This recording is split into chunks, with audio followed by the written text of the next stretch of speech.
Hello friends, welcome to being Tej.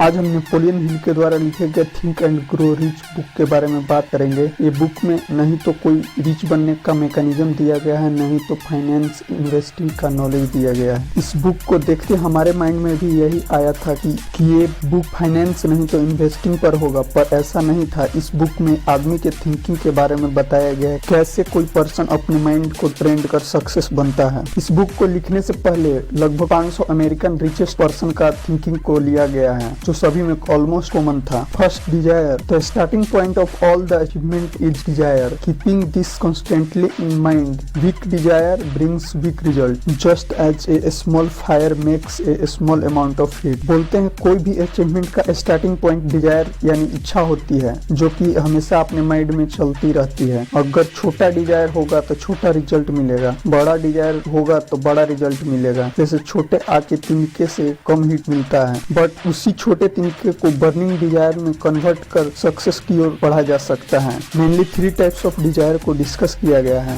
A, ordinary Dzire. इससे हम ऐसे समझते हैं, एक छोटे बच्चे को स्कूल भेजा जाता है, वह सुबह में जाता है स्कूल और दोपहर में घर आ जाता है। तो सुबह जो जाने का प्रोसेस माइंड में चला तब वो स्कूल गया, इसे ऑर्डिनरी डिजायर कहते हैं। एक और एग्जाम्पल से इसे हम समझ सकते हैं। सपोज 1 लाख रुपए आपको कोई दिया, फिर आप सपना देखना चालू कर दिए कि ये कल उठते उठते एक अच्छे से वॉच लेंगे, शूज लेंगे, जो आप लेंगे भी। पर एक टाइम के बाद आपका पैसा खत्म हो जाएगा और आपका डिजायर भी खत्म हो जाएगा। B, burning desire. इससे हम ऐसे समझते हैं, अगर वह स्टूडेंट स्कूल में एक पर्पस के लिए जाता है कि हमें 10th class 12th class pass करना है, तो यह उसका बर्निंग डिजायर हुआ। एक सेल्समैन पर्सन सेल्समैन का जॉब करता है, पर एक दिन उसके दिमाग में यह बात चलता है कि मैं अपने बॉस के साथ बिजनेस करेंगे, बट कुछ दिन ये माइंडसेट डेवलप कर वो कंटिन्यू काम नहीं कर पाता है। कुछ प्रॉब्लम आते ही वो छोड़ देता है और फेल हो जाता है। उसके पास डिजायर है पर कुछ प्रॉब्लम आते ही छोड़ देता है। इसलिए वो छोड़ देता है क्योंकि उसके अंदर डाउट रहता है कि क्या मैं यह काम को कर पाऊंगा या नहीं, जिससे वो फेल हो जाता है। सी, इंटेंस बर्निंग डिजायर। ऑथर के अनुसार यही आत्म बर्निंग इच्छा एक सक्सेसफुल पर्सन के अंदर होता है, जिससे वो अपनी मंजिल तक पहुंच पाता है। ये हमेशा दिमाग को कमांड देते रहता है कि जिससे जो दिमाग और बॉडी उसी के अनुसार ढल जाता है। उसके अंदर 1% भी निगेटिव बात नहीं रहता है। वो कंटिन्यूअस हार्ड वर्किंग करते रहता है पागल की तरह। अगर बीच में कुछ ऑब्स्टिकल यानी और आता है तो उसको हैंडल कर आगे बढ़ता है। एक दिन ऐसा आता है कि वह अपने बुलंदियों पर पहुंच जाता है। जितने भी सक्सेसफुल पर्सन हैं उनके अंदर भी यही क्वालिटी पाया जाता है। एक रियल एग्जाम्पल से इसे समझ सकते हैं। दशरथ मांझी ने अपने प्यार के खो जाने की वजह से उसने पूरे पहाड़ को छेनी और हथौड़ी से काट डाला, बिकॉज उसके अंदर प्यार के खो जाने का इंटेंस बर्निंग डिजायर था, जो उससे कंटिन्यूअस काम करने में हेल्प किया। उसी तरह इंटेंसिव बर्निंग डिजायर को आप बिजनेस में इंप्लीमेंट कर सक्सेस की ओर बढ़ सके हो कि मुझे 1 साल बाद इससे टॉप पर पहुंचना है।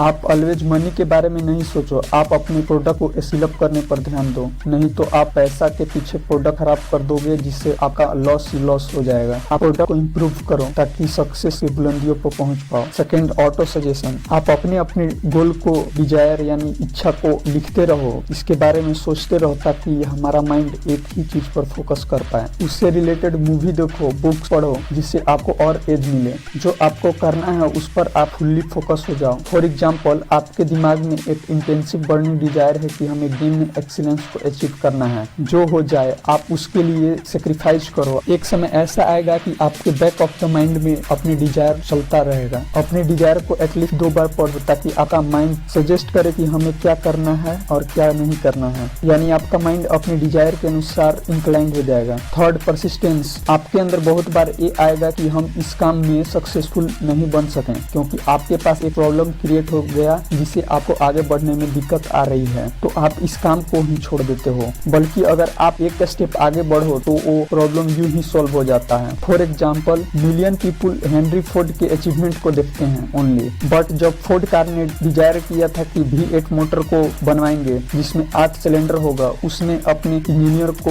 इंस्ट्रक्शन दिया कि इंजन का डिजाइन बनाओ, पर सभी इंजीनियर ने इम्पॉसिबल बोल दिया, ये नहीं हो पाएगा। उन्होंने हार मान लिया। फिर एक बार सभी इंजीनियरों को चांस दिया गया, फिर नहीं हो पाया। फोर्ड ने डिसाइड किया कि हमें एनी कॉस्ट इस इंजन को बनाना ही है, फिर चाहे जो हो जाए। फिर उसने एक्सीलेंस इंजीनियर को चुना तथा कुछ इंजीनियर को बाहर से लाया। फिर एक बार और सभी इंजीनियर को चांस दिया। आप शॉक्ड हो जाओगे कि फाइनली प्लान सक्सेसफुल हो गया, फोर्ड जीत गया। फोर्ड का सक्सेस का एक ही मंत्र था, थिंक एंड ग्रो रिच। उसी तरह आपका जो भी डिजायर है उसके लिए आप लास्ट स्टेज तक लड़ते रहो, एक दिन न एक दिन सक्सेस जरूर मिलेगा। For master of your fate and captain of your soul. Author बोलते हैं, I am the master of my fate because हमारे दिमाग में एक क्लियर है कि हमें डेस्टिनी तक जाने में कौन रास्ता सही है और कौन नहीं, हमें किस रास्ते से जाना है। हमें डेस्टिनी तक जाने में जो भी प्रॉब्लम होगा उसे हैंडल कर जाएंगे जरूर। Captain of soul means power, जिसे अपने थॉट्स को कंट्रोल कर आगे बढ़ पाओ। आपका ब्रेन मैग्नेटाइज्ड हो जाएगा आपके थॉट में, जिससे आप अच्छे से काम कर पाओगे, सही गलत का डिसीजन अच्छे से ले पाओगे। आई होप आपको वीडियो पसंद आ रहा होगा। कमेंट कर बताएं अगले पार्ट के लिए।